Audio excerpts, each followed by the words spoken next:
कोटि साधन करो कोटि साधन करो तो उन माने से भज सखी भाव भावित देव भज सखी भाव भावित देव।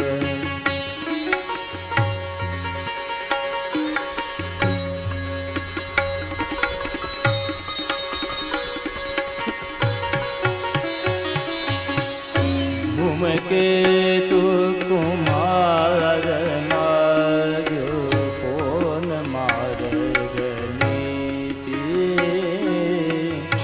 कौन मार्ग नीति।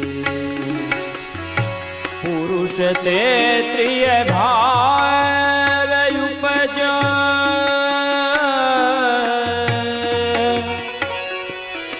पुरुष तेत्रिय भाव उपज सबे उलट रीत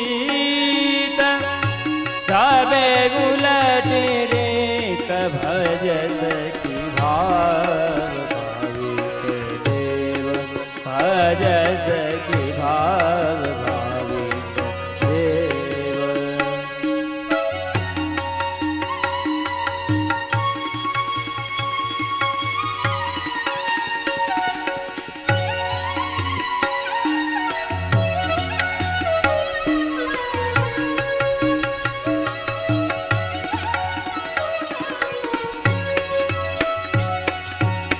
बसन भूषण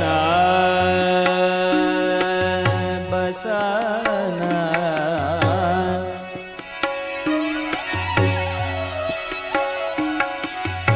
बसन भूषण। बोलिए वल्लभाधीश की जय। बसन भूषण पलट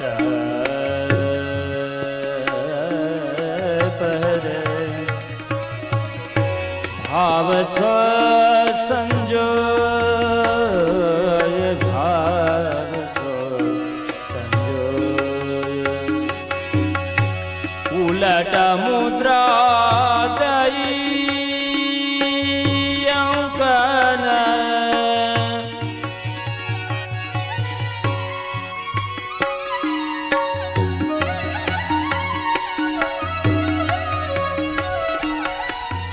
उलट मुद्रा दई अंकन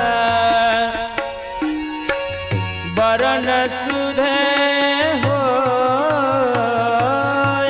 बरन सुधे हो भज सखी भाव भावित देव भज सखी भाव भावित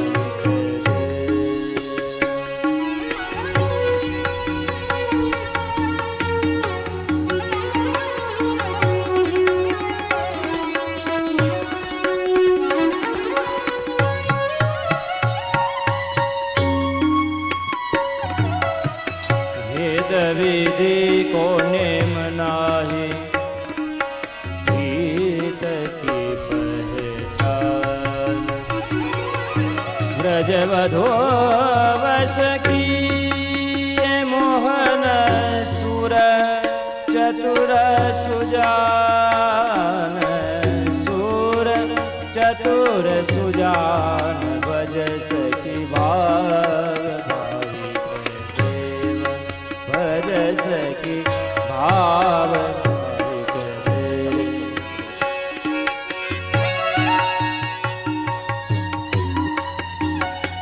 સદે પૂજ્ય ચરણ પણ પધાર્યા સાથે આપણા કાંદિવલીના જ આપણા સૌના લાડીલા શ્રી શિશિર કુમારજી મહારાજશ્રી પણ અહીંયા પધારી રહ્યા છે. આપણે સૌ તાળીઓથી અને ભાવથી આપનું સ્વાગત કરીએ અને આપ શ્રી છેલ્લે સુધી અહીંયા બિરાજશે અને આપના આશીર્વચનનો પણ આપણને સૌને લાભ મળશે.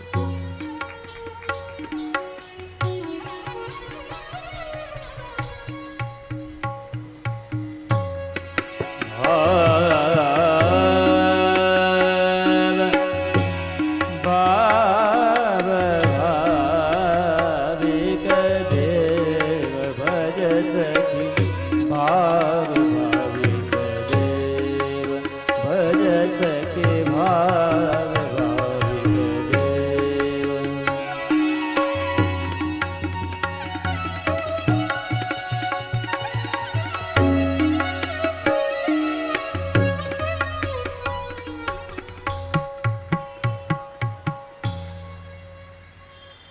ચોથી આજ્ઞામાં શ્રી હરિરાય પ્રભુચરણે આપણને ભાવ ભાવન કરવાનો પ્રકાર બતાવ્યો. પણ આ ભાવ ભાવન કરવા માટે પાંચમું કર્તવ્ય શ્રી હરિરાયચરણ સમજાવે છે કે 4 સાધનોનું શુદ્ધિકરણ થવું આવશ્યક છે.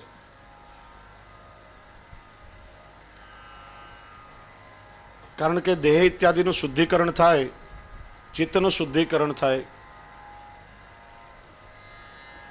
ત્યારે જીવની અંદર ભગવદાવેશ આવે, ત્યારે ચિત્ત આદિ આપણા અલૌકિક બને ને ત્યારે ભાવ ભાવન જીવ કરી શકે. એટલે સૌથી પહેલા કહ્યું દેહનું શુદ્ધિકરણ, બીજું મનનું શુદ્ધિકરણ, ત્રીજું આપણા કુટુંબી આદિ જે પરિકર છે બધાનું શુદ્ધિકરણ, અને ચોથું દ્રવ્યનું શુદ્ધિકરણ. આ 4 સાધનો શુદ્ધ થાય ત્યારે ભાવ ભાવન થઈ શકે છે, અલૌકિક ભાવો પ્રગટ થાય છે. સૌથી પહેલું દેહનું શુદ્ધિકરણ. જે દેહ ભગવત સેવામાં વિનિયોગ થાય, જે દેહથી આપણે પ્રભુની સેવા કરી શકીએ, એ દેહને અલૌકિક જાણવો. અને ઠાકોરજીની સેવા કરવાનો કંટાળો આવે, પ્રમાદ આવે, ત્યારે સમજવાનું કે આપણા શરીરમાં હજી આસુરીપણું રહેલું છે, પ્રભુને લાયક નથી આ દેહ. શુદ્ધ દેહથી જ ઠાકોરજીની સેવા થઈ શકે છે. વૈષ્ણવો, આપણે સૌ બ્રહ્મ સંબંધ લઈએ છીએ ત્યારે દેહ ઇન્દ્રિય આદિનું ઠાકોરજીને સમર્પણ થાય છે. અને એ સમર્પિત થયેલી ઇન્દ્રિયો દ્વારા જો પ્રભુની સેવા નહીં કરીએ અને કેવલ લૌકિક વિષયોમાં એને ડૂબાડી રાખશું તો આસુરાવેશ આવશે અને પ્રભુના સ્વરૂપથી બહિર્મુક્ત આવશે. મુખથી પ્રતિજ્ઞા તો કરીએ છીએ, પણ જીવનમાં એને પાળવી પણ આવશ્યક છે. જેમણે પોતાનો સંપૂર્ણ દેહ પ્રભુને સમર્પિત કર્યો હતો, જેનાથી કેવલ પ્રભુની પ્રસન્નતાનો વિચાર કર્યો હતો. ચાલો આપણે સૌ વ્રજના ગોપીજનો પાસે જઈએ. ગોપીઓ ગોપી શા માટે કહેવાય?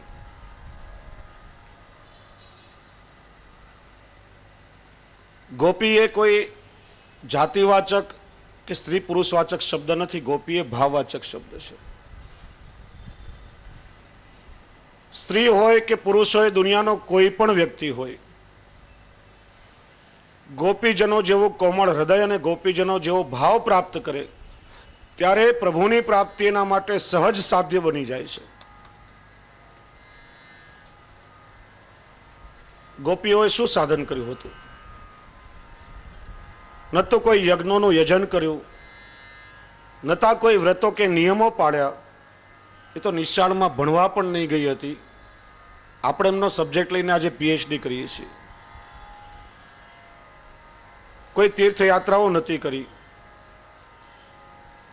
એમની પાસે 2 જ વસ્તુ, એક અશ્રુ અને બીજો આશ્રય. ઠાકોરજીનું સ્મરણ કરતા કરતા આંખમાંથી ગંગા યમુના વહેતી હોય, અને એ જ કૃષ્ણના ચરણનો દ્રઢ આશ્રય.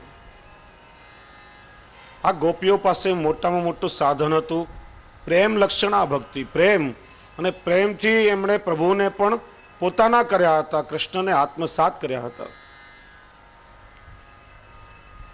ને એટલા માટે જ કહેવાયું, ગોપી પ્રેમ કી ધ્વજા જીને કિયો શ્યામ અપને બસ ઉર્ધર શ્યામ ભુજા. ધ્વજ એ કોઈ પણ દેશના સામ્રાજ્યનું પ્રતીક છે. પ્રેમનું પણ પોતાનું એક અનોખું સામ્રાજ્ય છે, અને એનું સાર્વભૌમત્વ એ ગોપીજનોનું છે. એટલા માટે ગોપીઓને પ્રેમની ધ્વજા કહેવામાં આવી. ગોપી પ્રેમ કી ધ્વજા, ગોપી પ્રેમ કી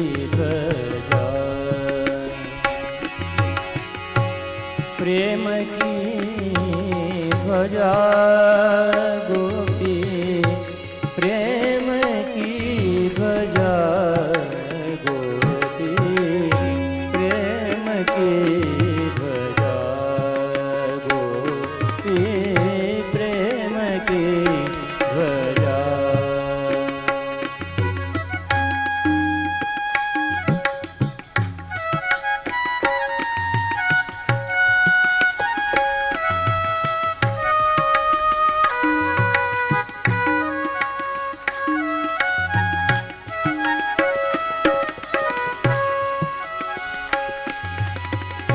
जिन गोपाल कियो अपने वश,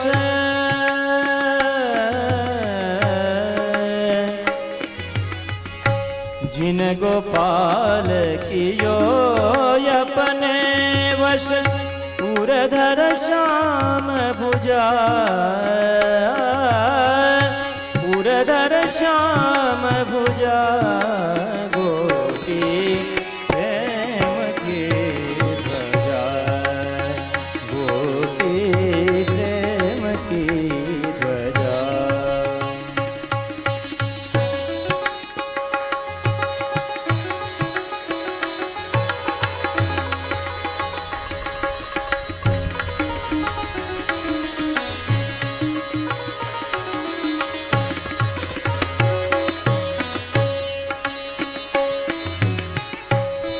मुनि व्यास प्रशंसा की,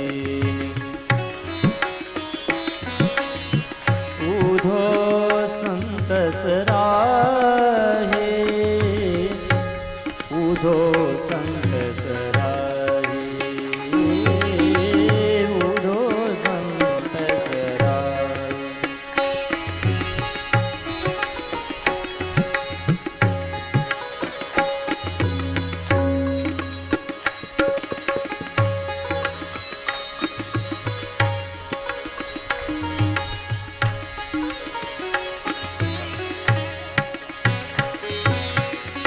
भूरे भाग्य गोकुल की वनिता,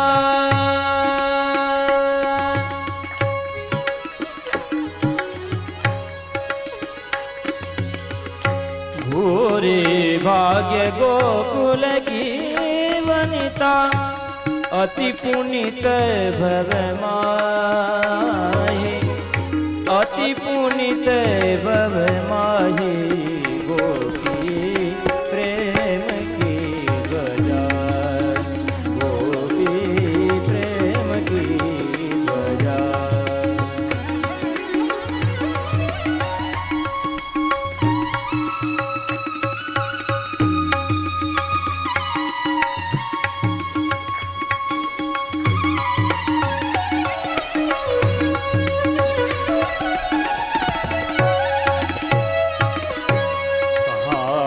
भयो जो विप्रकुल जन्म्यो, कहाँ भयो जो कहाँ भयो जो कहाँ भयो जो विप्रकुल जन्म्यो, हरि सेवा नाई नाई जे हरि सेवा नाई।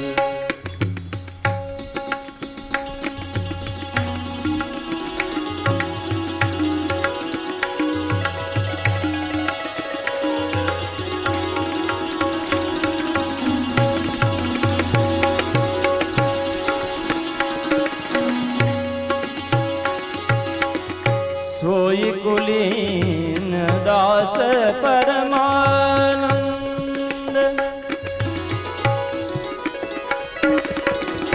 सोई कुलीन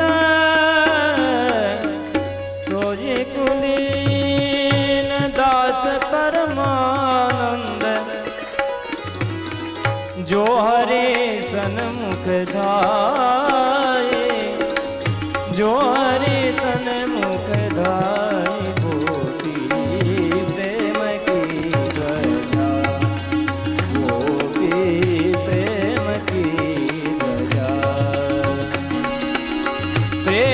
की ध्वजा ध्वजा प्रेम की ध्वजा गोपी प्रेम की ध्वजा गोपी प्रेम की ध्वजा गोपी प्रेम की ध्वजा जिने कियो श्याम अपने बस उर्धर श्याम भुजा।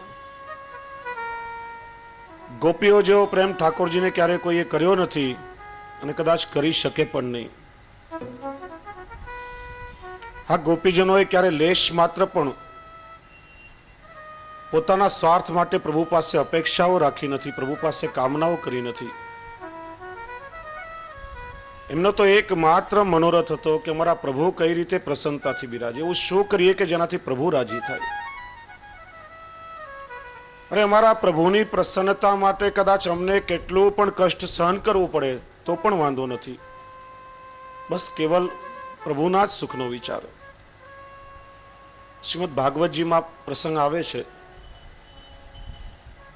નારદજીએ ભગવાન દ્વારકાધીશને એકવાર પ્રશ્ન કર્યો કે ભગવાન આપ દ્વારકાધીશ થયા, 16,108 રાણી પટરાણીઓ, છતાં આપના વ્રજના ગોપીઓને ભૂલતા નથી, એનું કારણ શું?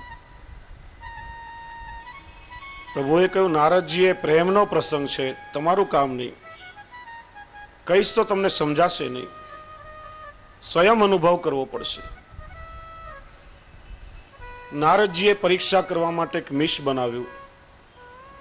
દ્વારકાવી ભગવાનના રાણીઓને કહ્યું, ભગવાનના પેટમાં દુખાવો થાય છે, ભગવાનના ઉદરમાં પીડા થઈ રહી છે, કોઈ ઔષધિ લાગુ પડતી નથી.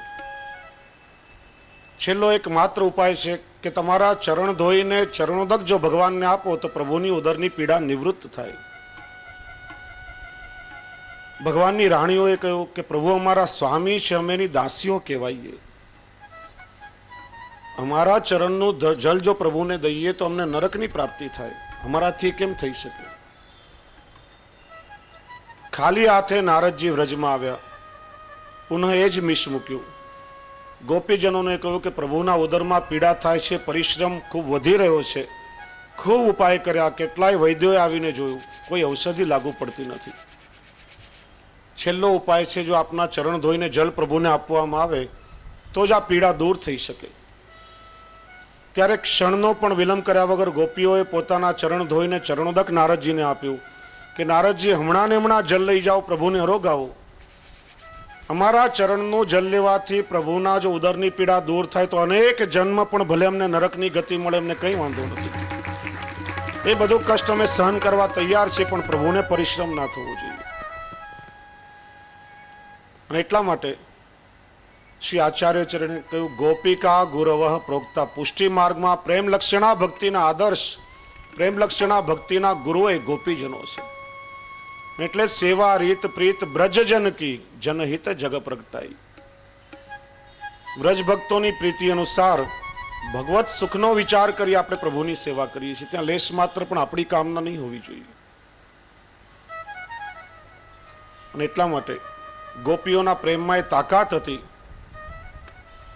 કે કૃષ્ણને દોરડેથી બાંધે તો પ્રભુ બંધાઈ પણ જતા. આ દુનિયામાં કયો એવો દોરડો છે કે જે ભગવાનને બાંધી શકે? યશોદાજી ભગવાનને દોરડેથી બાંધવા ગયા, દામોદર લીલાનો પ્રસંગ છે. પ્રત્યેક સમયે દોરડું 2 આંગળ ટૂંકું પડતું, કારણ કે હું ભગવાનને બાંધું છું. અહંતા હતી અને સાથે મમતા હતી. અહંતા અને મમતા 2 આંગળનું જ ભગવાન સાથે છેટું છે. પણ યશોદાજી નિસ્સાધન થઈ ગયા ત્યારે પ્રેમના દોરડેથી પ્રભુ બંધાયા છે. એટલે જ ભગવાન કહે છે, જનની જનક બંધુ સુત દારા તનુ ધનુ ભવન સુહૃદ પરિવારા તિનકે મમતા તાગ બટોરી મમપદ મનહી બાંધ બર ડોરી. લૌકિક સંબંધોમાં જે અહંતા મમતા આસક્તિ છે ત્યાંથી સમેટી પ્રેમના સૂત્રમાં પરોવીને જો મને બાંધો તો હું કેવલ પ્રેમના સૂત્રથી બંધાઈ શકું. અને ગોપીઓના પ્રેમમાં એટલી તાકાત હતી કે છછિયાભર છાસ પે નાચ નચાવે. થોડી છાસ માટે કનૈયાના કે લાલો ઉઠો તો છાસ મળે તો પ્રભુ ઠાડા થઈ જાય.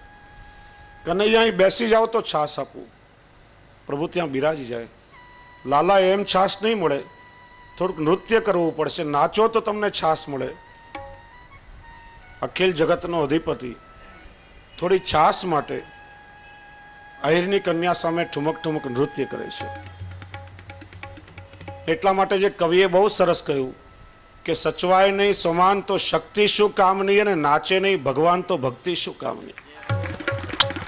પ્રેમમાં એ તાકાત છે કે પરમાત્માને પણ નચાવી શકે છે. એટલા માટે ગોપીજનોના ભાવ અનુસાર પ્રભુનું ભજન થવું જોઈએ. પણ આ ગોપી શા માટે કહેવાય? વિદ્વાનોએ ગોપી શબ્દોના અનેક અર્થો બતાવ્યા છે. સમય અનુસાર થોડી ચર્ચા આપણે કરશું. ગોપી એ ભાવવાચક શબ્દ છે અને એના અનેક અર્થ થાય છે. ગોપી શબ્દનો એક અર્થ થાય છે ગો ભી પાતી. ગો શબ્દના પણ સંસ્કૃતમાં અનેક અર્થ છે. ગો એટલે ઇન્દ્રિયો, ગો એટલે પૃથ્વી, ગો એટલે ગાય. અહીંયા ઇન્દ્રિયવાચક શબ્દ છે. ગો એટલે ઇન્દ્રિયો, પી એટલે રક્ષા કરવી. જેમણે લૌકિક વિષય વાસનાઓથી પોતાની ઇન્દ્રિયોની રક્ષા કરી અને જેને પ્રભુના પ્રત્યે વાળી દીધી, એટલા માટેનું નામ થયું ગોપી. પ્રભુએ કેવલ 11 વર્ષ 52 દિવસ વ્રજમાં લીલા કરી છે. આ ગોપીઓને લૌકિક વિકારનો સ્પર્શ સુદ્ધા થયો નથી. એમને તો કામ પણ અલૌકિક હતું. શ્રી મહાપ્રભુજી આજ્ઞા કરે છે, વિષયાક્રાંત દેહાનામ નાવેશ સર્વથા હરે.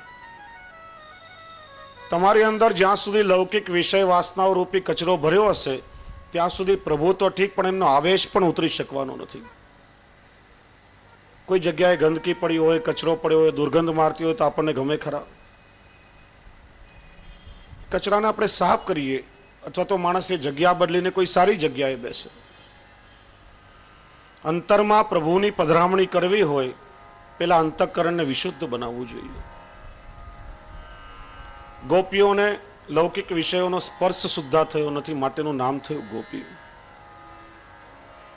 ગોપી શબ્દનો બીજો અર્થ છે ગો ભી પીબતી કૃષ્ણ. ગો એટલે ઇન્દ્રિયો, પી એટલે પીવું, પાન કરવું. જેમણે પોતાની પ્રત્યેક ઇન્દ્રિયો દ્વારા અલૌકિક ભગવદ રસામૃતનું પાન કર્યું, એટલા માટેનું નામ થયું ગોપી. નેત્રોથી પ્રભુના લાવણ્યામૃતનું પાન કર્યું છે. કર્ણથી ભગવાનના અધરામૃત, વેણુનાદ ઇત્યાદિનું પાન કર્યું છે. મુખથી ભગવાનના ચરણામૃત અને અધરામૃતનું પાન કર્યું છે. અધરામૃત, આ ધરા ઉપર જે ક્યાંય પણ પ્રાપ્ત ન થઈ શકે એવું ભગવાન શ્રી કૃષ્ણનું પ્રેમામૃત. પ્રત્યેક ઇન્દ્રિયો દ્વારા ભગવદ રસાનુભૂતિ કરી છે, એટલા માટેનું નામ થયું ગોપી. અને વૈષ્ણવ એટલા માટે જ આ દેહથી જ્યારે બ્રહ્મ સંબંધ લઈને દેહનું સમર્પણ થાય છે, ઇન્દ્રિયોનું સમર્પણ થાય છે, ત્યારે પ્રત્યેક ઇન્દ્રિયોનો વિનિયોગ ભગવત સુખાર્થે થવું જોઈએ. આપણે લોકો એકાદશીના દિવસે શું કરીએ છીએ? શું કરીએ? ઉપવાસ. ઉપવાસ, બરાબર. ઉપવાસ, અપવાસ ખોટો શબ્દ છે. અપવાસ એટલે નરકનો વાસ થાય. આ બહુ ખોટો શબ્દ ઘૂસી ગયો છે. ઉપવાસ, ઉપવાસ એટલે ખાલી દેહનું દમન કરીને ભૂખ્યા રહેવું એવું નહીં. ઉપ એટલે નજીક, વાસ એટલે રહેવું. ઉદર પોષણના લૌકિક કાર્યોથી મુક્ત થઈને એકાદશ ઇન્દ્રિયો, 5 કર્મેન્દ્રિયો, 5 જ્ઞાનેન્દ્રિયો અને 11મું આપણું મન, જે ઇન્દ્રિયોનો રાજા, એકાદશ ઇન્દ્રિયો દ્વારા પ્રભુની સન્મુખ રહેવું, પ્રભુની સેવા કરવીનું નામ છે ઉપવાસ. ફલાહાર આદિ કરીએ તો આયુર્વેદનું એક વિધાન છે. આપણે ચર્ચા કરી હતી કે ધર્મશાસ્ત્રમાં વિજ્ઞાન, આયુર્વેદ આ પ્રત્યેકનો સમન્વય કરવામાં આવ્યો છે. શ્રી ગુસાઈજી પ્રભુચરણે આપણી જે ભોગ પદ્ધતિ છે, પ્રત્યેક સામગ્રી ઋતુ અનુસાર, કારણ કે ઠાકોરજી પછી મહાપ્રસાદ તો આપણે જ લેવાનો હોય છે, ત્યાં આયુર્વેદનો વિચાર કરી આપણી તંદુરસ્તી, શરીરનું સ્વાસ્થ્ય જળવાઈ રહે એ પ્રમાણે આખી ભોગ પદ્ધતિ ઠાકોરજીની બનાવી છે. ત્યારે એકાદશીના આપણે ફલાહાર કરીએ છીએ. એનું કારણ 14 દિવસ હલકો ભારી કઠોર આહાર આપણે લઈએ, એક દિવસ કેવલ ફલાહાર, એનું નામ પણ અત્યારે અપભ્રંશ થયું ફરાળ. સાચો શબ્દ છે ફલાહાર. તુલસી પત્ર પર આવે એટલો ફળોનો આહાર ગ્રહણ કરવું. એક દિવસ જો ભોજન નહીં કરીએ તો પાચન તંત્ર, ડાયજેશન નોર્મલ થઈ જાય અને સારી રીતે આપણે કામ કરી શકીએ. એના બદલે આજે ફલાહારની આખી પરિભાષા બદલાઈ ગઈ. 14 દિવસમાં ન ખાતા પીતા હોય એ બધું એકાદશીના દિવસે ભેગું કરીને, અને બધાનો પર્યાય પણ શોધાયો. ફરાળી ઇડલી, ફરાળી ઢોકળા, ફરાળી ઢોસા, ભાતની જગ્યાએ સામો મોરૈયો, દરેક વસ્તુનો પર્યાય. મૂળ આશય હતો કે માણસનું દરેક પુરુષાર્થ પેટ ભરવા માટે છે. એક દિવસ ઘરમાં ચૂલો પેટાવવાની ઝંઝટ જ નહીં તો મન ખાવામાં નહીં લાગે ને ઠાકોરજીમાં લાગેલું રહે. આ તો 2-3 દિવસ પહેલાથી પ્લાનિંગ શરૂ થઈ જાય કે 11ના દિવસે શું બનાવવું, તો મન ઠાકોરજીમાં કેવી રીતે લાગે. ઇન્દ્રિયોનો વિનિયોગ ભગવત સુખાર્થે થવો જોઈએ. એટલા માટે દયારામભાઈ એક ચંદ્રાવડામાં ખૂબ સુંદર પ્રકાર બતાવે છે. નિરખે નેત્ર નંદલાલને, શ્રુતિ કથા રટે મુખ નામ, નાસિકા સુંગે પ્રેમથી પ્રસાદી પુષ્પ તુલસી દામ. દામ ગ્રહણ કરે કર હરિ સેવા, દોડે ચરણ પ્રભુ દર્શન લેવા. મનથી કરે નટવર છબી ધ્યાન, સર્વાંગે કરે પ્રભુને દંડ પ્રણામ દંડવત. પ્રભુએ આપણને આટલી સુંદર આંખો આપી હોય અને એના દ્વારા જો પ્રભુની સુંદરતાનું દર્શન છોડીને કેવલ સંસારની સુંદરતાઓ જોવે તો દયારામભાઈ ચંદ્રાવડામાં કહે છે કે મોરપીંછ પર જેમ ચાંદલા લાગેલા હોય પણ એનો કઈ અર્થ નથી, એ આંખો એના જેવી છે. કર્ણ તો રાફડા કહીએ, નેત્ર મોરપીંછ સમાન. जिन हरि कथा सुनी नहीं काना, श्रवण रंध्र अहि भवन સમાન. પ્રભુનું ગુણગાન છોડીને કેવલ વિષયની વાતોનું શ્રવણ કરે એના કાનમાં વિષયના વિષ ધરો જ વાસ કરતા હોય. એવા કાન રાફડા જેવા છે. અને જો નહીં રટે રામ ગુણ ગાના, સો જીએ દાદુર જીએ સમાના. પ્રભુનું નામ છોડીને લૌકિક બબડાટ કરે, જીભ દેડકાની જીભ જેવી છે, જેમ ડ્રાઉ ડ્રાઉ કર્યા કરે, એના બોલવાનો કઈ અર્થ હોતો નથી. એટલે હું ઘણીવાર આનંદથી કહેતો હું, પ્રભુએ આ સુંદર નેત્રો આપણને આપ્યા હોય, જે નેત્રોથી પ્રભુના શ્રી વિગ્રહના દર્શન થાય એને નયન કમળ કહેવાય. લૌકિક સુંદરતાઓ જોઈને આંખ કહીએ, પણ કોઈ મંથરાની આંખ ઊંચી થાય ને રામને 14 વર્ષ વનવાસ લેવો પડે તો આપણી ભાષામાં કાઠિયાવાડમાં એને ડોળા કહેવાય. મોટા મોટા ડોળા શું ફાડે છે? કોઈને નજર લાગવાની બીક લાગી જાય. જે મુખ નિરંતર પ્રભુના નામનું ગુણગાન ગાય એને મુખ કમલ. લૌકિક શબ્દો બોલે તો મોઢું, પણ હંમેશા આપ શબ્દો બોલ્યા કરે એને આપણે ડાચું કહીએ છીએ. જે હાથ પ્રભુની સેવા માટે જ ઉઠે એ હસ્તકમલ. વસ્તુ અહીંથી ઉપાડીને ત્યાંથી બીજે ક્યાંય મૂકે એને આપણે હાથ કહીએ. પણ કેવલ બીજાના મારવા માટે જ ઉઠતા હોય તો પછી હથોડા કહેવાય. જે પગ ચલાવીને પ્રભુના દર્શન માટે લઈ જાય, પ્રભુની સેવા માટે લઈ જાય, ચરણ કમલ. અહીંયા ત્યાં ચારે બાજુ આંટા મારા કરે પગ, પણ કોઈ માણસ ચાલતો હોય ને આંટી મારીને પાડી દઈએ તો પછી ટાટિયા કહેવાય કે થાંભલા કહેવાય. ખાલી શરીરનો બોજ વહન કરે એને થાંભલા કહેવાય. તો આપણી ઇન્દ્રિયો કેવા પ્રકારની છે એનો આપણે વિચાર કરવાનો છે. સમર્પિત થયેલું છે આ ઇન્દ્રિયોનું. આ ઇન્દ્રિયોનું સમર્પણ કર્યું છે ને પ્રભુને સમર્પિત ઇન્દ્રિયો પ્રભુની સેવામાં વિનિયોગ થવો જોઈએ. અને આ ઇન્દ્રિયોના વિષય માટે સૂર્ય અસ્ત થવા લાગે, સાંજે કમળનું ફૂલ બીડાય, ભમરો વિચારે કે હજી થોડી વધારે સુગંધ લઈ લેવા દે ને, પણ પેલું કમળનું ફૂલ બીડાઈ જાય ને ભમરો એમાં કેદ થઈ જાય. જે ભમરામાં લાકડાને કોતરવાની તાકાત રહેલી છે, લાકડામાં કાણું પાડી શકે, પણ કોમળ કમળને કોતરીને બહાર નીકળી શકતો નથી, કારણ કે એમાં આસક્તિ રહેલી છે. વિચારે કે સવારે સૂર્યોદય થશે ત્યારે એમાંથી મુક્ત થઈશ, પણ રાત્રે પેલું મદમસ્ત હાથીઓનું ટોળું તળાવમાં આવે, જલક્રીડા કરે, સૂણથી કમળને ઉખાડીને પાણીમાં નાખી પગના તળિયેને કચરી નાખે ને એમાં રહેલા ભ્રમરનું મૃત્યુ થઈ જાય. આ ગંધ સુખના વિષયને સંતોષવા જતા ભ્રમરનું મૃત્યુ થાય છે. ત્રીજો વિષય છે શ્રવણ સુખનો વિષય. શિકારી હરણને પકડવા માટે ઝાડ બિછાવે, પછી નજીકમાં ક્યાંય સંતાઈ અને મીઠો મધુરો સારંગ રાગ છે. હરણને સારંગ રાગ ખૂબ જ પ્રિય છે. સારંગ રાગથી હરણનું આકર્ષણ થાય, હરણ ખેંચાઈને નજીક આવે, શિકારીની ઝાડમાં સપડાય અને છેવટેનું મૃત્યુ થાય છે. આ કાનના વિષયને સંતોષવા જતા હરણ એના પ્રાણ ખોઈ નાખે છે. ચોથો વિષય છે સ્પર્શ સુખનો વિષય. હાથીને પકડવા માટે શિકારીઓ ખૂબ મોટો ઊંડો ખાડો બનાવે, ઝાડના ડાળી ડાકડા પાંદડા ઉપરથી મૂકી એનું મોઢું બંધ કરે. ત્યાર પછી એના ઉપર એક ખોટી હાથણી કપડાની કેવી અથવા હાથણીનું ચિત્ર મૂકે, જે દેખાવમાં અસલ હાથી જેવું દેખાતું હોય, હાથણી જેવું દેખાતું હોય. આ ખોટી હાથણીને સાચી હાથણી સમજીને હાથી એનો સ્પર્શ કરવા માટે આવે ને ખાડામાં પડી જાય. શિકારી બાંધીને લઈ જાય, હાથી દાંત માટે એના પ્રાણ જાય, અથવા તો ટોળાના બીજા હાથીઓ પછી એને મારી નાખે છે. સ્પર્શ સુખથી હાથીનો જીવ જાય છે. અને પાંચમો વિષય છે સ્વાદ સુખનો વિષય. એના માટે કહેવાયું કે જીતમ સર્વમ જીતે રસે. બીજી બધી ઇન્દ્રિયોને વશમાં કરવી સહેલી છે, સૌથી અઘરામાં અઘરું કોઈ કામ હોય તો આ જીભને વશ કરવાનું છે. એના પણ 3 નામ: રસેશ્વર રસરાજ ભગવાન શ્રી કૃષ્ણના ગુણગાન ગાયનું નામ રસના,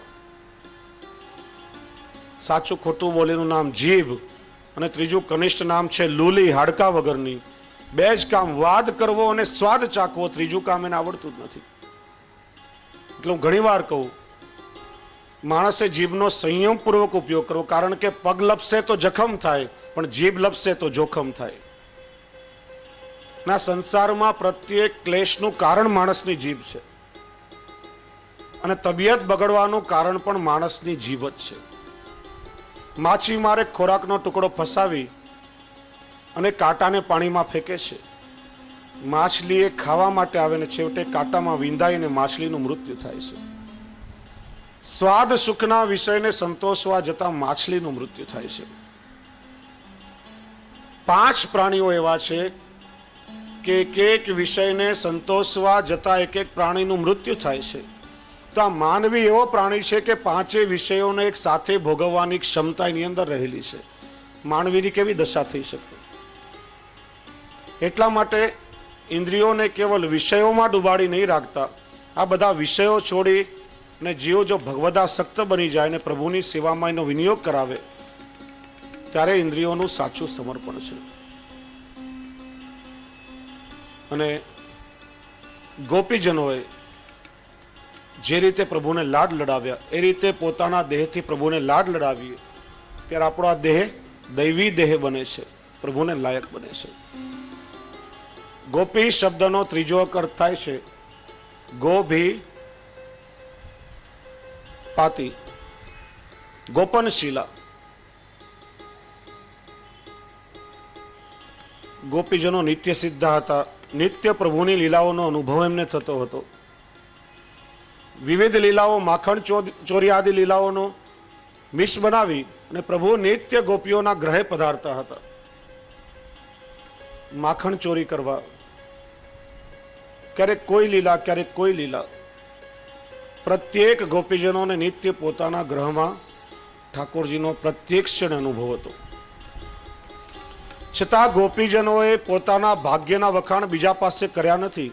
પોતાના હૃદયનો ભાવ પોતાના હૃદયમાં જ ગોપ્ય રાખ્યો છે, એટલા માટેનું નામ થયું ગોપી.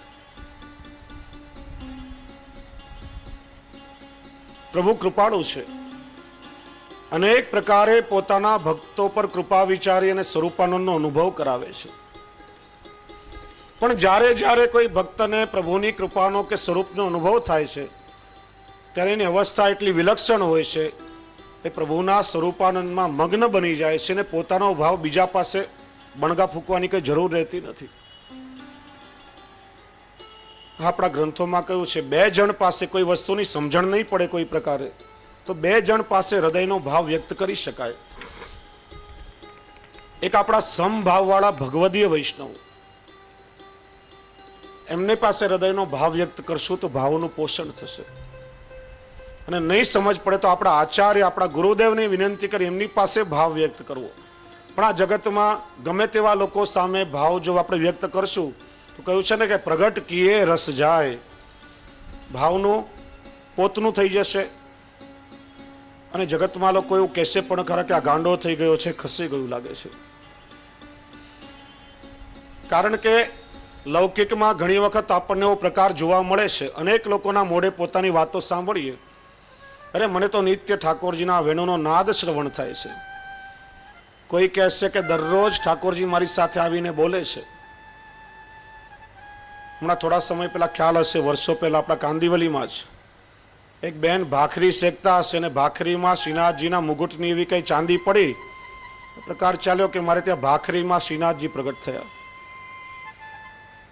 અને લોકોના ટોળે ને ટોળા દર્શન કરવા માટે, કારણ કે કાલે પ્રવાહી સૃષ્ટિની જે ચર્ચા થઈ ને, એ કેવલ આંધળું અનુકરણ કરી શકે, બીજી કોઈ ગતિ એમને હોતી નથી. અહીંયા હવેલીમાં ભાખરી લઈને આવ્યા, પૂછ્યો મારે શું કરવું? કોઈ ભાઈ જ્યારે શ્રીનાથજીનો ભાવ પ્રગટ કર્યો છે તો વ્રજમાં જઈને જમનાજીમાં પધરાવો, બીજું કંઈ થઈ શકે નહીં. અહીંયા પણ 4-5 હજાર માણસની લાઈન દર્શન કરવા માટે લાગી. બોલી થોડા સમય પહેલા એક જણને ત્યાં શ્રી મહાપ્રભુજીના ચરણારવિંદ પ્રગટ થયા. હવે ચરણારવિંદ પ્રગટ થાય બહુ આનંદ, આપણને એવો અનુભવ થાય તો પ્રેમથી એનું સેવન થાય, પણ લોકોમાં પ્રગટ કર્યું, ચા પાણી નાસ્તાની વ્યવસ્થા કરી, હજારો લોકોએ ચરણારવિંદના દર્શન કરવા આવે.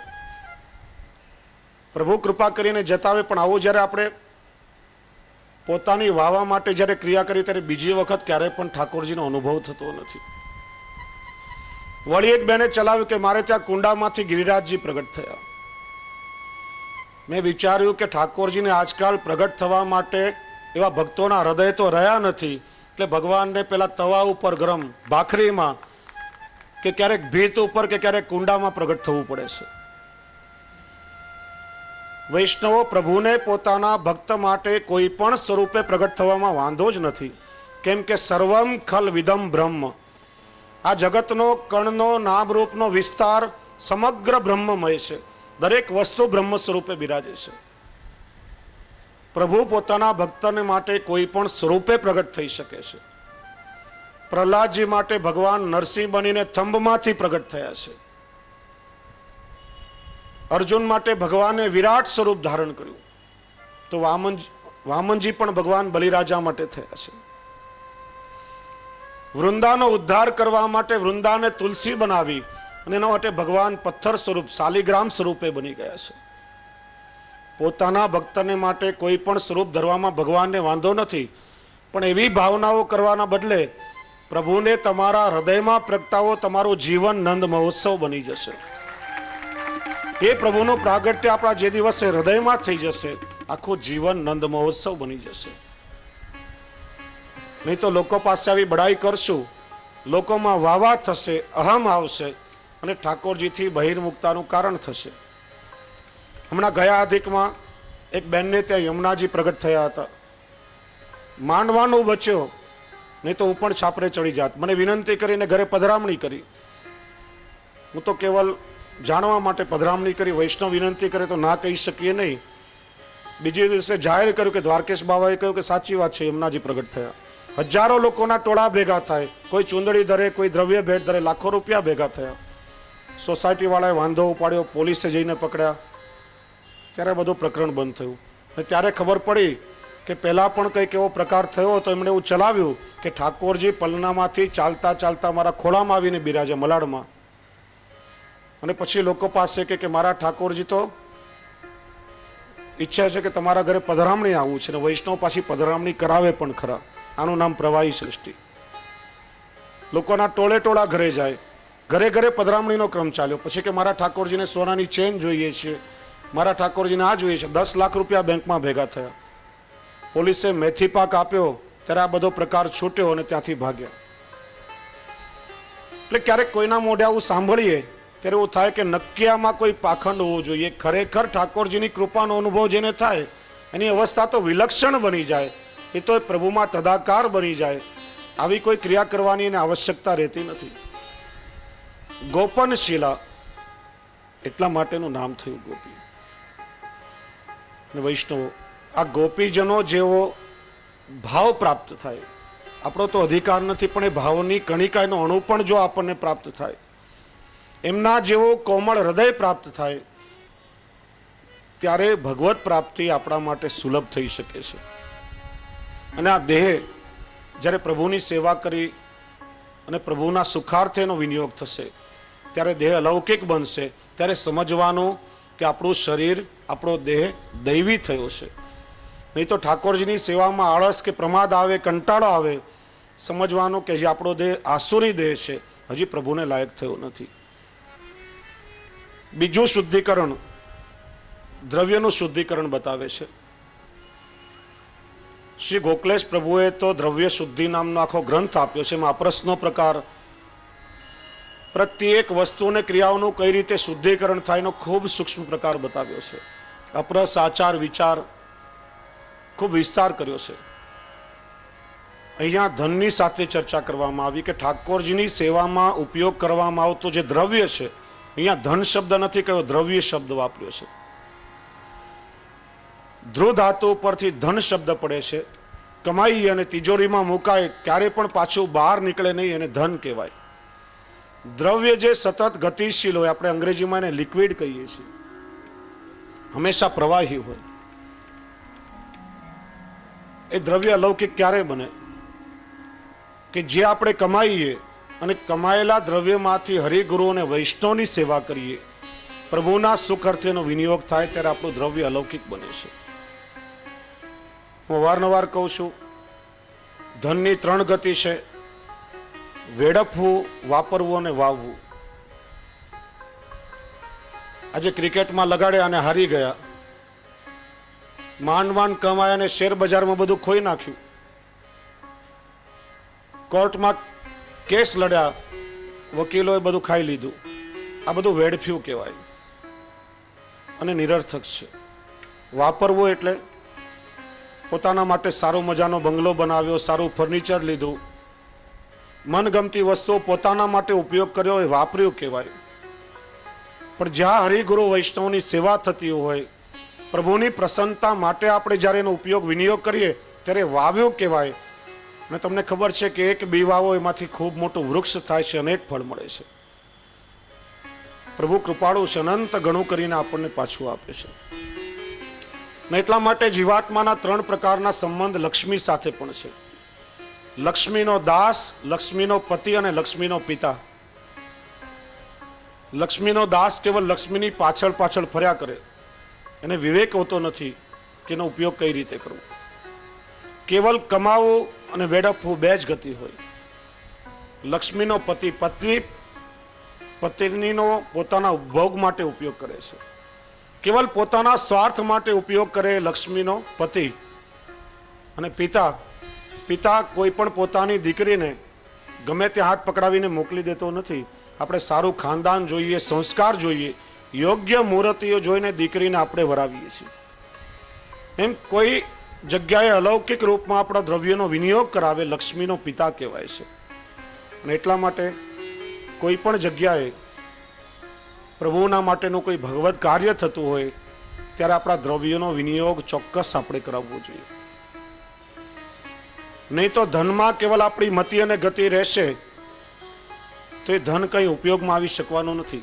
કોઈ સદકાર્ય થાય ત્યારે વિચાર નહીં કરવો, વિલંબ નહીં કરવો, તત્ક્ષણ આપણે વિનિયોગ કરાવવો જોઈએ. નહીં તો આપણે ત્યાં એક વાર્તા આવે છે કે એક જગ્યાએ કથા ચાલી રહી હતી, અને કોઈ સામાજિક કાર્ય માટે કથા હશે, ત્યારે કથામાં ફંડ ફાળો પણ થતો હતો. પેલા કાર્યકર્તાઓ જોડી લઈને નીકળ્યા હતા, યથાશક્તિ પોતાનું ધન એમાં મૂકી રહ્યા હતા. કોઈ 50ની નોટ, કોઈ 100ની નોટ, જે પોતાની શક્તિ પ્રમાણે મૂકે. એક માણસ કથામાં બેઠવા જોતો હતો, હું પણ આવ્યો છું, બધા મૂકી રહ્યા છે, મારી પણ ફરજ છે. એને જોયું કે આગળવાળા માણસે 50ની નોટ મૂકી, પોતાના ખિસ્સામાંથી 50ની નોટ કાઢી. કહ્યું સ્વયંસેવકો આવશે એટલે એમાં મૂકીશ. થોડે આગળ ચાલ્યા, વળીને જોયું કે પેલા માણસે તો 20ની નોટ કાઢી. ત્યારે કે હું 50 શા માટે મૂકું? 50 પોતાના ખિસ્સામાં મૂકી, પછી એને 20ની નોટ કાઢી. વળીને જોયું આગળવાળા માણસે તો ખાલી 5ની નોટ જ મૂકી છે, હું 20 રૂપિયા શા માટે બગાડું? એમ કરતા કરતા છેવટે 1 રૂપિયાનો સિક્કો પોતાના હાથમાં મૂકી પકડ્યો કે આ લોકો હમણાં આવશે ત્યારે રૂપિયાનો સિક્કો મૂકી દઈશ. પેલા સ્વયંસેવકોને આવતા વાર લાગી. મુઠ્ઠી વાળી હતી, હાથમાં થોડું પરસેવા જેવું થયું. હાથ ખોલીને જોયું તો ભીનો થયો છે. કહ્યું અરે મારા વાલા રૂપિયા, તને મારાથી દૂર જવાનું એટલું દુઃખ છે કે તું રડે છે, પાછો ખિસ્સામાં મૂકી દીધો. ક્યારે પણ ખિસ્સામાંથી છૂટે જ નહીં. એનું નામ ધન કહેવાય. અહીંયા દ્રવ્યની વાત કરી છે. હરિગુરુ અને વૈષ્ણવને માટે જેનો વિનિયોગ થાય એનાથી આપણા દ્રવ્યનું શુદ્ધિકરણ થાય છે.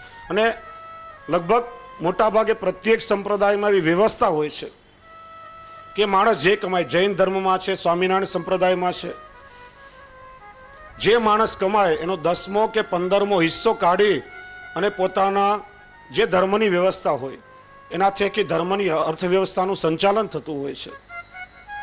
એ કાઢીને અચૂક ધર્મ કાર્ય માટે મોકલાવે. એનું કારણ છે કે એનાથી બીજા દ્રવ્યનું શુદ્ધિકરણ થાય છે. કપડામાં ડાઘ લાગે તો ડિટર્જન્ટથી ધોઈએ છીએ, વાસણો માંજીએ છીએ. એમાં આપણી પાસે આવનારું ધન અનેક જગ્યાએથી ફરતું ફરતું આવે છે. અમારા ચરણમાં પણ વૈષ્ણવ અનેક પ્રકારનું દ્રવ્ય પધરાવે છે. એ રૂપિયો ક્યાંથી આવે છે? અધિકાર વગરનું દ્રવ્ય હોય, કોઈની પાસેથી છીનવેલું હોય, કોઈ ચોરી કરીને લાવ્યો હોય, જૂટવેલું હોય, એવું આસુરી દ્રવ્ય જો આપણા ઘરમાં આવે તો આપણું અનેક ગણું ઘરમાંથી સાથે લઈને જતું હોય છે.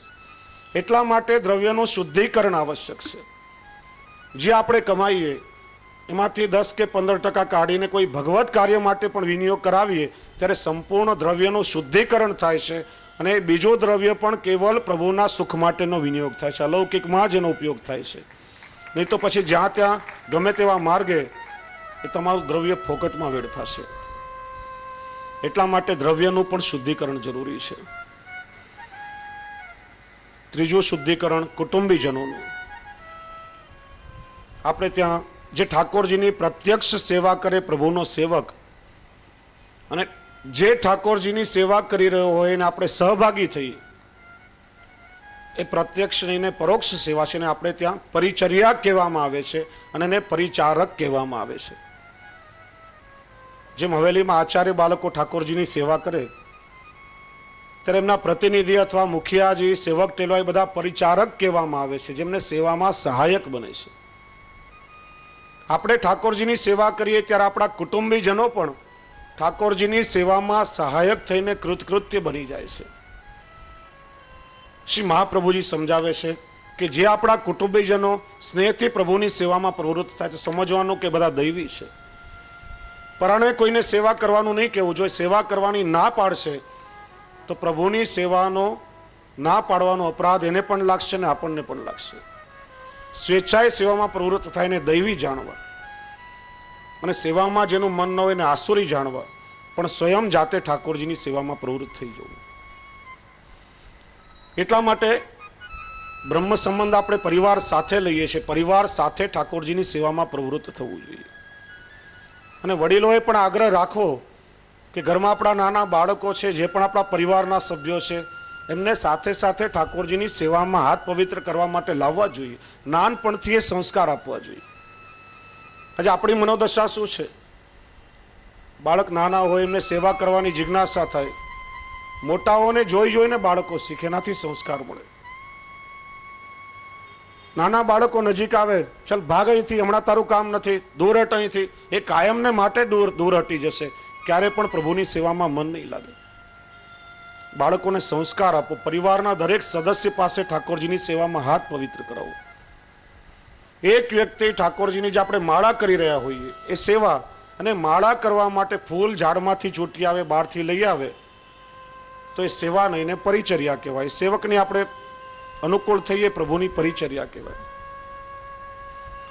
બેન ઘરમાં ઠાકોરજીની સેવા કરતા હોય અને સેવામય સંસાર ચલાવવા માટે જે દ્રવ્યની જરૂર છે એ ભાઈ કમાઈને લાવે તો એ પણ પ્રત્યક્ષ નહીં ને પરોક્ષ સેવા જ કહી શકાય, કે જેનાથી આપણે સેવામય સંસારનું વહન કરીએ છીએ.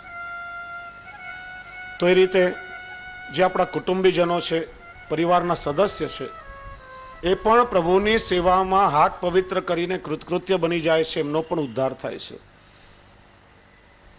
માટે એમનું પણ શુદ્ધિકરણ આવશ્યક છે. અને ચોથું શુદ્ધિકરણ, મનનું શુદ્ધિકરણ, એ ખૂબ વિસ્તારથી આવતીકાલે આપણે એની ચર્ચા કરીશું. આજના સત્રનો અહીંયા વિરામ કરીએ.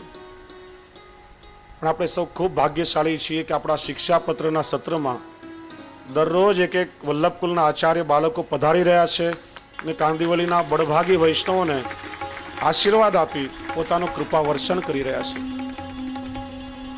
પૂજ્ય દાદાશ્રી તો ખૂબ કૃપા વૃષ્ટિ કરી નિત્ય અહીંયા બિરાજે છે. ને આપણા કાંદિવલીના જ આપણા સૌના લાડીલા અમારા દાદાજીના અનન્ય મિત્ર સખા કહીએ એવા મારા કાકાજી નિત્ય લીલા શ્રી કૃષ્ણ કુમાર કાકાજીના લાલજી ખૂબ યુવા વયે એમણે ઘણો બધો પુરુષાર્થ કર્યો છે, ઠાકોરજીના સેવા પરાયણ છે અને વચનામૃતો પણ ખૂબ સુંદર કરે છે. આજે આપણા સૌની વચ્ચે પધાર્યા છે એટલે આપણે સૌ ભાવથી આપનું સ્વાગત કરીએ અને આપ શ્રીના વચનામૃતોનો પણ સૌ વૈષ્ણવને લાભ મળશે. ત્યાર પછી નિત્યક્રમ મુજબ શ્રી વલ્લભની આરતી થશે, આશ્રયનું પદ બોલાશે, પ્રભુના મનોરથની ફૂલ મહેલના મનોરથની આજે ઝાંખી થશે અને આજે રાત્રે ગૌલોકવાસી પરમ ભગવદીય શારદાબેન રમણલાલ શાહ જે નિત્ય સત્સંગ મંડળમાં અહીંયા આવતા હતા એમની માળા પેરામણી એમના પરિવારના સભ્યો તરફથી છે. તો વિશેષ કંઈ ન કહેતા આજના સત્રને આપણે વિરામ આપીએ. બોલીએ શ્રી ગોવર્ધનનાથ શ્રી દ્વારિકાધીશ શ્યામ સુંદર શ્રી યમુને મહારાણી શ્રી વલ્લભાધીશ શ્રી ગુસાઈજી પરમ દયાલ શ્રી હરિરાય મહાપ્રભુ આપ શ્રીનું વચનામૃત શરૂ થાય પહેલા એક બે જાહેરાતો કરવાની છે. વૈષ્ણવો છેલ્લા થોડા ઘણા વર્ષોથી મનમાં એક મનોરથ હતો, સંકલ્પ હતો. અમારા અમરેલીનો આસપાસનો ગ્રામ્ય વિસ્તાર 550 ગામમાં લગભગ વૈષ્ણવ સૃષ્ટિ છે. દરેક વૈષ્ણવ ગામથી નિત્ય સન્મુખ ના થઈ શકે. સારા હાઈવેના લોકેશન પર એવું કોઈ સુંદર સ્થાન પ્રાપ્ત થાય તો એ સ્થાનમાંથી વૈષ્ણવ માટે આપણે વૈષ્ણવ ઉપયોગી વિવિધ પ્રવૃત્તિ શરૂ કરી શકાય. 5-6 વર્ષથી સારું સ્થાન શોધતા હતા. ઠાકોરજીની કૃપાથી ગયા વર્ષે અમરેલીથી 8 કિલોમીટર દૂર અમરેલી ચલાલા હાઈવે પર ગાવડકા જંકશન છે, ત્યાં એક ખૂબ સુંદર આશ્રમ હતો. એ આશ્રમની જગ્યા અમે શ્રી દ્વારકેશ પુષ્ટિ માર્ગી સેવા ટ્રસ્ટના નેજા હેઠળ ખરીદી અને ઠાકોરજીની કૃપાથી ત્યાં વલ્લભ પુષ્ટિ ધામનું નિર્માણ કાર્ય પ્રારંભ થઈ ચૂક્યું છે. પુષ્ટિ માર્ગમાં સૌથી પ્રથમ કહી શકાય એવું ખૂબ સુંદર વલ્લભ પુષ્ટિ ધામ ત્યાં સાકારિત થવા જઈ રહ્યું છે. અનેકવિધ પ્રવૃત્તિઓથી આ ધમધમતું હશે. પ્રથમ તબક્કે ત્યાં ખૂબ સુંદર આધુનિક ગૌશાળાનો પ્રારંભ, એનું બાંધકામ ચાલુ થયું છે. આ ગૌશાળામાં ગાયોની સેવા અને લાલન પાલન ખૂબ સુંદર રીતે થશે અને ગાયોની ખૂબ સુંદર ગીરની ઓલાદો આપણે ઉત્પન્ન કરી શકીએ એવી વ્યવસ્થા થશે. બીજા પ્રકલ્પમાં આયુર્વેદિક ઔષધાલય ત્યાં શરૂ થશે. ગૌમૂત્ર એ આયુર્વેદમાં સૌથી મોટામાં મોટી ઔષધિ છે. કેન્સર જેવા રોગોમાં પણ ગૌમૂત્ર દ્વારા ચિકિત્સા શક્ય છે. આ ગૌમૂત્રનો અર્ક બનાવવાની લેબોરેટરી અને એમાં વિવિધ ઔષધો દ્વારા વિના મૂલ્યે દર્દીઓને ઔષધિ આપવામાં આવશે. ત્રીજા પ્રકલ્પમાં લગભગ 125 ફૂટની લંબાઈ અને 25 ફૂટ ઊંચાઈમાં ગિરિરાજ ધામનું નિર્માણ થશે. આપણે સૌએ ગિરિરાજજીની માનસી પરિક્રમા કરી વ્રજમાં જે શ્રી ગિરિરાજજી બિરાજે છે એનો રેપ્લિકા એટલે કે આબેહૂબ પ્રતિકૃતિ ત્યાં બનશે. શ્રી ગિરિરાજજીની નવકોશી પરિક્રમા, 12 નિકુંજો, અષ્ટસખાના પ્રવેશના 8 લીલાદ્વાર, ભાવાત્મક શ્રી ગિરિરાજજીનું સ્વરૂપ બિરાજશે કે વૈષ્ણવની માનસી પરિક્રમા કરી શકે. ચોથા પ્રકલ્પમાં શ્રી યમુના પુલીન કલિંદ પર્વત પર થઈ શ્રી યમુનાજીનો જલપ્રવાહ પધારે ઠકુરાણી ઘાટ પર શ્રી યમુનાજીની નિકુંજો સિદ્ધ થશે. વૈષ્ણવોને ઈચ્છા થાય કે અમારા સેવ્ય સ્વરૂપને પધરાવીને નૌકા વિહાર આદિનો મનોરથ કરવો છે તો વિના સંકોચે વૈષ્ણવ પોતાના ઠાકોરજીને પધરાવીને પણ મનોરથ સંપન્ન કરી શકશે. નાની સુંદર આમ્રકુંજ બનશે કે જેમાં ઠાકોરજીના ઉષ્ણકાલના મનોરથ, ઝૂલા આદિ આમ્રકુંજ આદિના મનોરથો સિદ્ધ કરી શકાય. ત્યાર પછી યજ્ઞશાળા, 12 મહિનામાં સાંપ્રદાયિક વૈદિક યજ્ઞો એમાં સંપન્ન કરી શકાય. પુસ્તકાલય, આજે આપણા બાળકોને સૌથી વધારેમાં વધારે આવશ્યકતા હોય તો આ પુસ્તકોનું વાંચન આદિ કરવાની છે. આજે ઘરમાં આપણે પુસ્તક સાચવતા નથી. ખૂબ સુંદર લાઇબ્રેરી બનશે જેમાં પ્રાચીનથી આધુનિકતા લઈને દરેક પુસ્તકોનો સમન્વય થશે અને ભવિષ્યમાં કોમ્પ્યુટર, ઇન્ટરનેટના માધ્યમથી ઇલેક્ટ્રોનિક લાઇબ્રેરી બનાવવાનો પ્રકલ્પ છે કે જેમાં કોમ્પ્યુટરના માધ્યમથી પુષ્ટિ માર્ગ પર કોઈને સંશોધન કરવું હોય તો થઈ શકે.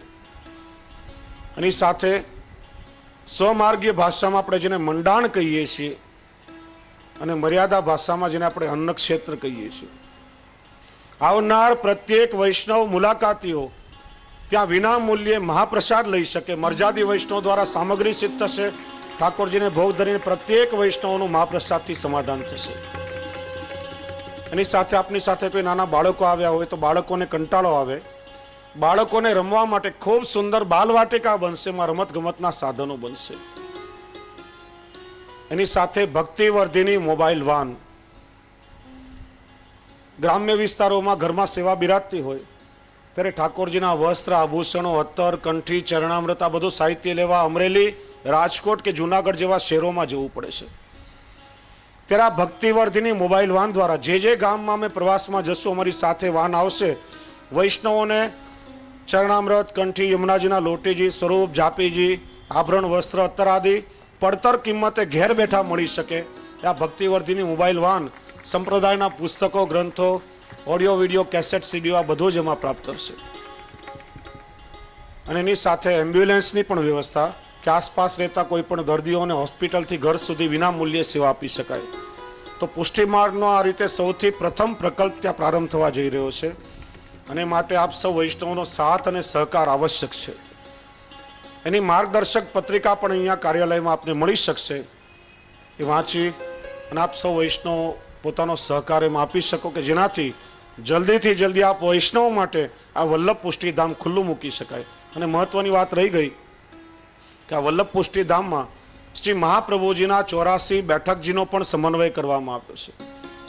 જ્યાં જેવા શ્રી મહાપ્રભુજીના બેઠકજી છે, જ્યાં જે ચરિત્ર થયું હતું મોડલના રૂપમાં 84 બેઠકજીની પણ એમાં ઝાંખી કરાવવામાં આવશે. અને દુનિયાનું એકમાત્ર વલ્લભ ચરણરજ મંદિર એમાં બનશે. શ્રી મહાપ્રભુજી લઈ અમારા તાજી મહારાજ સુધીના દરેક આચાર્યોના ચરણ પાદુકા, શ્રી મહાપ્રભુજીનું સ્વરૂપ અને ચિહ્નોવાળા સુંદર ચરણારવિંદ 84 બેઠકજીની રજ પધરાવીને એમાં સ્થાપિત થશે. અને રમણરેતી બિછાવવામાં આવશે કે વૈષ્ણવોને વલ્લભ ચરણરજમાં આળોટવાનું સૌભાગ્ય પ્રાપ્ત થાય. શ્રી મહાપ્રભુજીનું એક નામ છે સર્વોત્તમજીમાં છેલ્લું, અશેષ ભક્ત સંપ્રાર્થ્ય ચરણાબ્જ રજો ધન. વલ્લભની ચરણ રજ એ આપણા સૌની ધન છે. તો આ રીતે વલ્લભ પુષ્ટિ ધામમાં આપ સૌ આપનો સહકાર આપી શકો છો. બીજી આનંદની વાત, છેલ્લા 6 વર્ષથી મ્યુનિસિપાલિટીમાં પ્લાન પાસ કરાવવા આદિની ક્રિયાઓ થતી હતી, પણ શ્રી દ્વારકાધીશ પ્રભુની કૃપાથી બધું કાર્ય સંપન્ન થયું છે. આપ જ્યાં અત્યારે બેઠા છો થોડા સમયમાં જ એ સ્થાનમાં ખૂબ સુંદર સત્સંગ હોલનું નિર્માણ થવા માટે જઈ રહ્યું છે. કારણ કે કાંદિવલી એ ગોકુલ છે, હજારો વૈષ્ણવ દ્વારકાધીશ પ્રભુના દર્શનાર્થે આવે. આ વરસાદની સિઝનમાં કેટલી બધી અગવડતા પડે, પતરા દર વર્ષે નાખીએ, લાખો રૂપિયાનું ભાડું ચૂકવવું પડે છે, આ મંડપનો ખર્ચ કરવો પડે. એ પતરામાંથી પણ પાણીની જલની ધારાઓ ક્યાંય ક્યાંયથી થતી જ હોય છે. અનેક વખત વૈષ્ણવોને અગવડતાનો અહીંયા સામનો કરવો પડે છે. જ્યારે કાયમ માટે આ બધી માથાકૂટ દૂર થાય અને વૈષ્ણવો દરરોજ બેસીને શાંતિથી અહીંયા સત્સંગ કરી શકે, આ ગિરિરાજજીનો પણ ખૂબ સુંદર જીર્ણોદ્ધાર થશે કે જેમાં નવકોશી પરિક્રમાના ભાવાત્મક સ્થળો બનશે અને ખૂબ સુંદર સત્સંગ હોલનું નિર્માણ થશે જ્યાં નિત્ય વૈષ્ણવ સત્સંગ કરી શકે. અને સાથે સાથે આપણે ત્યાં અહીંયા ખૂબ સુંદર ગૌશાળા છે જેમાં 22 ગાયો અત્યારે બિરાજે છે. સ્થાન સંકોચ હોવાના કારણે, કારણ કે ગાયોને બહાર ચરવા લઈ જઈએ તો મ્યુનિસિપાલિટી વાળા પકડી જાય, સ્થાન સંકોચના કારણે અગવડતા પણ પડે છે. ત્યારે આ ગાયોની ગૌશાળાનો પણ જીર્ણોદ્ધાર કરવાનો છે. ખૂબ આધુનિક સુંદર ગૌશાળા બનાવી અને સેવકોને રહેવા માટે ઉપર સર્વન્ટ ક્વાર્ટર પણ બનશે. તો આ ભગવત કાર્ય માટે પણ આપ સૌ વૈષ્ણવનો સાથ અને સહકાર આવશ્યક છે. એનું માર્ગદર્શન કાર્યાલયમાંથી આપ સૌને મળી જશે. બોલીએ શ્રી દ્વારકાધીશ. આપણે સૌ વચનામૃતોનું શ્રવણ કરીએ.